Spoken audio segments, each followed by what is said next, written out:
بسم اللہ الرحمن الرحیم الحمد للہ والصلاة والسلام علی خیر خلق اللہ وعلی آلہ وصحبہ ومن والاہ اما بعد۔ اللہ کی محبت جو ہم سب کا مطلوب و مقصود ہونا چاہیے کہ اللہ تعالی ہم سب کو اپنا محبوب بنا لے۔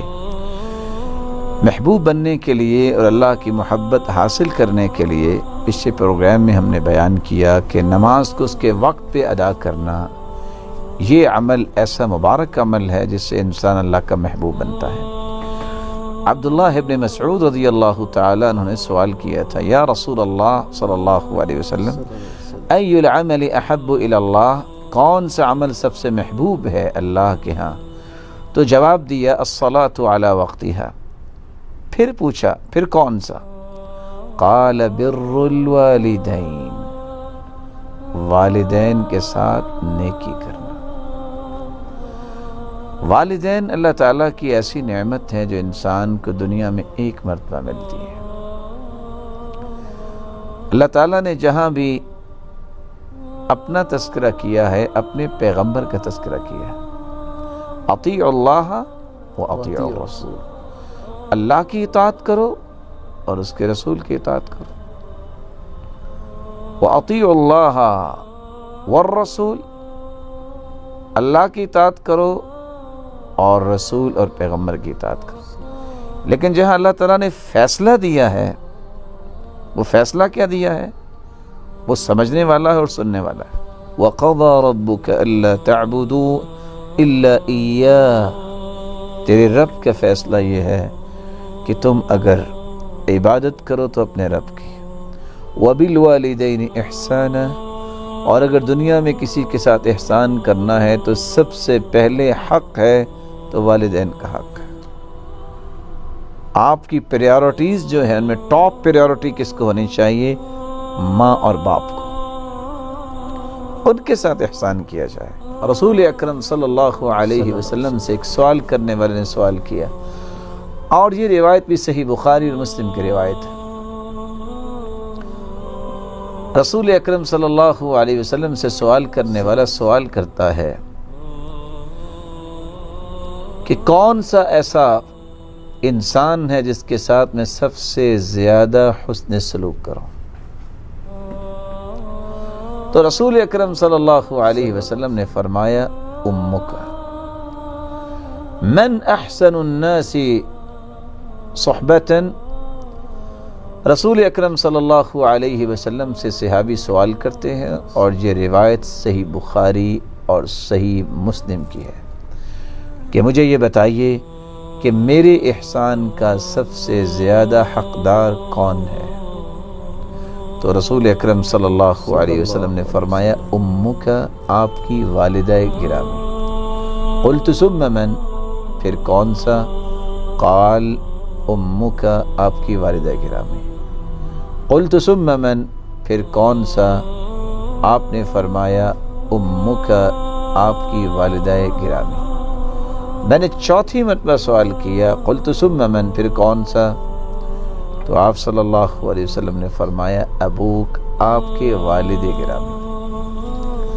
تو سب سے زیادہ نیکی، سب سے زیادہ خیر خواہی، سب سے زیادہ حسن سلوک کا حقدار ہے تو وہ انسان کے ماں باپ ہے۔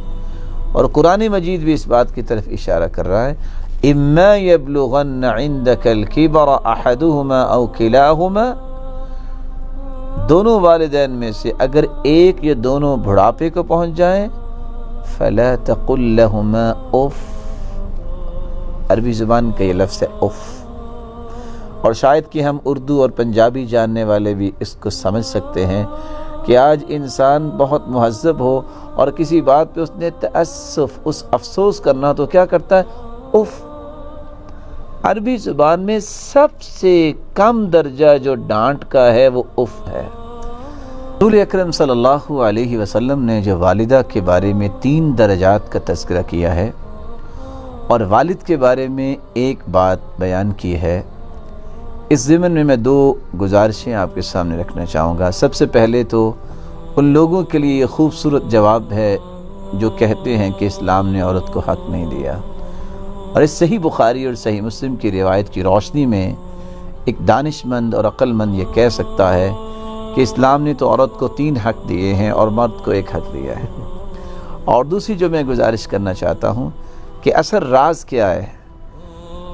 والدہ کو جو تکلیفیں برداشت کرنی پڑتی ہیں، ان تکلیفوں کو سامنے رکھتے ہوئے شریعت نے اس کو 3 حق دے دیے۔ کس طرح وہ پیدائش سے پہلے 9 مہینے صبر کرتی ہے، کس طرح پھر ولادت کے وقت اسے تکلیفیں برداشت کرنی پڑتی ہیں، اور پھر اس کی پرورش میں کس انداز سے اسے اپنی زندگی کھپانی پڑتی ہے۔ یہی وجہ ہے بریدہ رضی اللہ تعالی عنہ بیان کرتے ہیں کہ ایک شخص اپنی والدہ کو کندھے پہ اٹھا کے لایا اور حج کروا رہا ہے، اور ایسی سخت دھوپ میں کہ انسان کا جسم پگھل رہا ہے، اور آ کے سوال کرتا ہے یا رسول اللہ صلی اللہ علیہ وسلم، کیا میں نے اپنی ماں کا حق ادا کر دیا؟ تو آپ نے جواب کیا دیا؟ وَلَوْ بِزَفْرَةٍ مِّن زَفَرَاتِهَا، تم نے ولادت کے وقت جو اسے تکلیفیں برداشت کرنی پڑتی اس میں 1 تکلیف کا بھی بدلہ نہیں دے سکے۔ اور دوسری روایت کے الفاظ ہیں وَلَوْ كَقُلَامَةِ ظُفُرٍ، یہ ناخن جتنا بڑا ہوتا ہے تم نے اتنا بھی حق اس کا ادا نہیں کیا۔ اس لیے رسول اللہ صلی اللہ علیہ وسلم کے پاس جب ایک شخص آیا اور آ کے کہنے لگا کہ میں آپ سے مشورہ کرنا چاہتا ہوں، جہاد پہ جانا ہے، آپ نے فرمایا تم نے اپنے والدین سے اجازت لی ہے؟ جاؤ ان کے پاس جاؤ، فَفِيهِمَا فَجَاهِدْ، ان کی خدمت کرو، اس کا بھی اجر جہاد کے برابر۔ اور دوسری روایت کے الفاظ ہیں رسول اکرم صلی اللہ علیہ وسلم نے فرمایا ان الجنہ تحت اقدام الامہات، ماں کے قدموں تلے اللہ نے جنت رکھی ہے۔ تو اس حدیث کی روشنی میں ہمیں سمجھ میں آتا ہے کہ اسلام کتنا خوبصورت دین ہے، اس نے حقوق اس کے مطابق دیے ہیں۔ اور یہاں ایک ضروری نقطہ جو میں ناظرین کو بھی پیش کرنا چاہوں گا، اسلام دین عدل ہے۔ ہم لوگ جب مساوات کی بات کرتے ہیں تو مساوات کا دین بھی ہے یہ، لیکن اصل میں دین اسلام دین عدل ہے۔ مساوات سے مراد یہ ہے کہ ہر ایک کو برابر حصہ ملے، کہ جو مرد کو ملا ہے وہ عورت کو ملے۔ تو دین اسلام دین عدل ہے۔ دین عدل کا مراد یہ ہے کہ وہ ہر ایک کو اس کے استحقاقات پورے ادا کرتا ہے۔ جس طرح اللہ تعالیٰ نے حق رکھے ہیں ان حقوق میں کوئی کمی نہیں کرتا۔ مرد جس کو باہر کام کرنا ہے، عورت کس طرح اولاد کے ساتھ جڑی ہوتی ہے، یا عورت کو 3 حق دے دیے اور مرد کو بھی 1 حق دے دیا، لیکن مرد کو محروم پھر بھی نہیں کیا۔ رسول اکرم صلی اللہ علیہ وسلم نے فرمایا کہ ماں کے قدموں تلے جنت ہے، تو باپ کے بارے میں فرمایا الوالد اوسط ابواب الجنہ، باپ جنت کا درمیانہ دروازہ ہے۔ آپ یہ کہہ سکتے ہیں جنت کا بڑا دروازہ ہے، کیونکہ عموماً جب آپ کوئی جگہ تیار کرتے ہیں تو درمیانہ دروازہ بڑا ہی ہوتا ہے۔ اس سینس میں وہ جنت کا دروازہ ہے۔ اور رسول اللہ صلی اللہ علیہ وسلم نے فرمایا رضا الرب فی رضا الوالدین وسخط الرب فی سخطہما، اگر کوئی شخص اللہ کو راضی کرنا چاہتا ہے تو ماں باپ کو راضی کر لے، اگر اللہ کو ناراض کرنا چاہتا ہے تو ماں باپ کو ناراض کر لے۔ تو اللہ تعالیٰ نے اپنی رضا اور اپنی ناراضگی کو ماں باپ کی رضا اور ناراضگی کے ساتھ جوڑ دیا ہے۔ اس لیے رسول اللہ صلی اللہ علیہ وسلم فرماتے ہیں دخلت الجنہ، میں جنت میں گیا، فسمعت قراءہ، میں نے قرآن مجید کی تلاوت سنی، فقلت من ھذا، یہ کون ہے؟ جواب ملا حارثۃ بن النعمان، یہ حارثہ بن نعمان ہے۔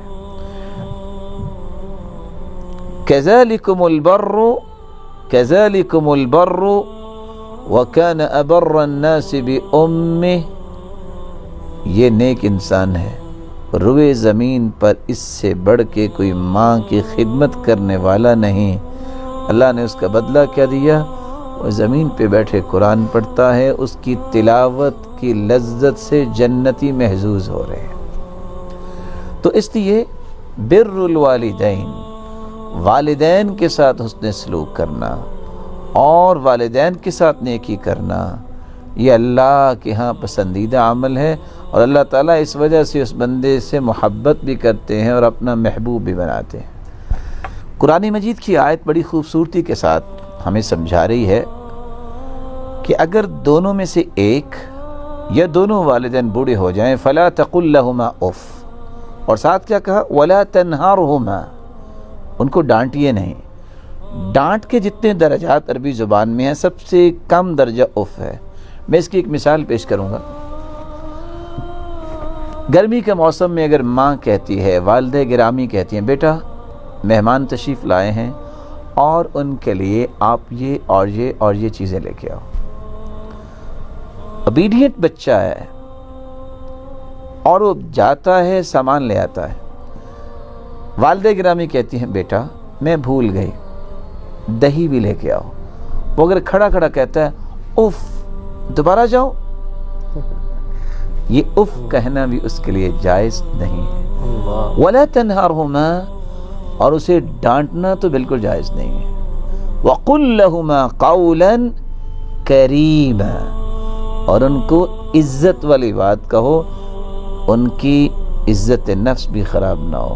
قَوْلًا كَرِيمًا، ایسی بات، ایسا قول جس سے ان کی عزت باقی رہے، ان کی عزت میں کوئی فرق نہ آئے۔ آپ سوچ سکتے ہیں کہ شرک سے بڑا گناہ تو کوئی نہیں، لیکن ابراہیم علیہ السلام کے والد شرک بھی کرتے تھے، بتوں کے پجاری بھی تھے اور بت فروش بھی تھے اور بت بناتے بھی تھے، لیکن قرآن نے اسلوب کیا پیش کیا ہے؟ یا ابتی، یا ابت لم تعبد ما لا يسمع ولا يبصر ولا يغني عنك شيئا۔ اے میرے پیارے ابا جان، آپ چیزوں کی عبادت کیوں کرتے ہیں؟ آپ اس کی عبادت کیوں کرتے ہیں جو نہ سنتا ہے، نہ دیکھتا ہے، نہ آپ کو فائدہ دے سکتا؟ وہ یہ بھی کہہ سکتے تھے یا ابی، اے میرے باپ، لیکن کیا کہا؟ یا ابتی، اے میرے محترم ابا جان۔ تو والدین کے احترام میں کوئی کمی نہیں آنی چاہیے۔ یہی وجہ ہے عبداللہ ابن عباس رضی اللہ تعالیٰ عنہ سے کسی نے پوچھا کہ والدین کے ساتھ نیکی کا مطلب کیا ہے؟ کہا وہ تو بہت طویل بات ہے۔ کہا اچھا یہ بتاؤ پھر والدین کے ساتھ نافرمانی کا کیا مفہوم ہے؟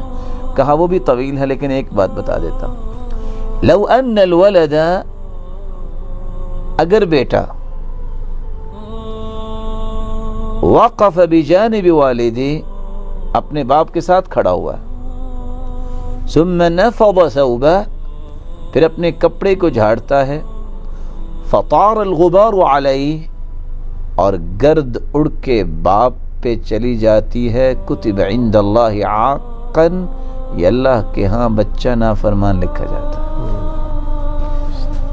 اس لیے قرآن مجید میں آپ جگہ جگہ پہ دیکھیں گے جہاں عبادت کا تذکرہ ہمیں والدین کے ساتھ احسان کا بات کی گئی ہے، وَاعْبُدُوا اللَّهَ وَلَا تُشْرِكُوا بِهِ شَيْئًا وَبِالْوَالِدَيْنِ إِحْسَانًا، عبادت اللہ کی کرو، احسان والدین کے ساتھ کرو۔ وَإِذْ أَخَذْنَا مِيثَاقَ بَنِي إِسْرَائِيلَ لَا تَعْبُدُونَ إِلَّا اللَّهَ وَبِالْوَالِدَيْنِ إِحْسَانًا۔ وَإِذْ أَخَذْنَا مِيثَاقَ بَنِي إِسْرَائِيلَ، بنی اسرائیل سے بھی اللہ نے وعدہ لیا کہ عبادت اللہ کی کرنی ہے، احسان تم نے سب سے زیادہ والدین کے ساتھ کرنا ہے۔ اس لیے رسول اللہ صلی اللہ علیہ وسلم نے فرمایا تھا، رغم انفو ثم رغم انفو ثم رغم انفو من ادرک والدیہ عند الكبر احدہما او کلیہما ثم لم يدخل الجنہ۔ وہ شخص زمین پہ اپنی ناک کو رگڑے لیکن اس کو موت نہ آئے، یعنی موت کی سختیاں اس پہ وارد ہوں. کس کو؟ جس کے بوڑھے والدین ہیں، ایک یا دونوں، اس کی خدمت کر کے، ان کی خدمت کر کے وہ جنت میں داخل نہیں ہو گیا. اور صحیح الجامع کی ایک دوسری روایت ہے، رسول اللہ صلی اللہ علیہ وسلم نے فرمایا کہ 3 ایسے بدبخت ہیں جن کی فرض نماز اور نفل نماز قبول نہیں ہوتی. ثلاثۃ لا يقبل اللہ منہم یوم القیامت صرفا ولا عدلا. 3 ایسے بد نصیب ہیں جن کی فرض نماز اور نفلی نماز یا نفلی عبادت اور فرضی عبادت قبول نہیں ہوتی. کون کون سے؟